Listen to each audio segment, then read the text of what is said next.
আসসালামু আলাইকুম। আশা করি সবাই ভালো আছেন আমার প্রিয় বন্ধুগণ। আমি আপনাদের উদ্দেশ্যে কিছু কথা বলতে চাই যারা বিদেশগামী আসতে ইচ্ছুক তাদের উদ্দেশ্যে। বিদেশ আসা খুব সহজ এবং কঠিনও। সুতরাং বিদেশ আসার পূর্বে আপনাকে অবশ্যই কিছু কাজ করে আসতে হবে। যেমন আপনার একটা কাজ শিখে আসতে হবে।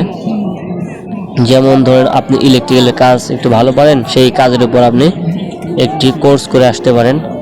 এমনকি যারা কনস্ট্রাকশন সাইডে আসতে চান তারা অবশ্যই কনস্ট্রাকশন সাইডের বেসিক ধারণাটা আপনার মধ্যে রাখতে হবে, যাতে করে আপনি এইখানে আইসা আপনি ইজিলিভাবে সেই কাজটা করতে পারেন।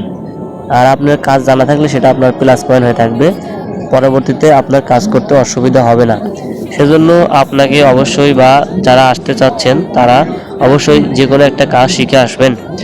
যারা কনস্ট্রাকশন সাইডে আসতে চান তাদের জন্য কাজ ভিন্ন ধরনের হয়ে থাকতে পারে। যারা শিপের কাজে আসতে চান তাদের কাজটা অনেক হার্ড বা সহজ হতে পারে। আপনি যদি কাজ যেমন ইলেকট্রিক্যাল কাজটাতে আপনি শিখে আসেন তাহলে আপনার জন্য কাজ করা খুব সহজ হবে।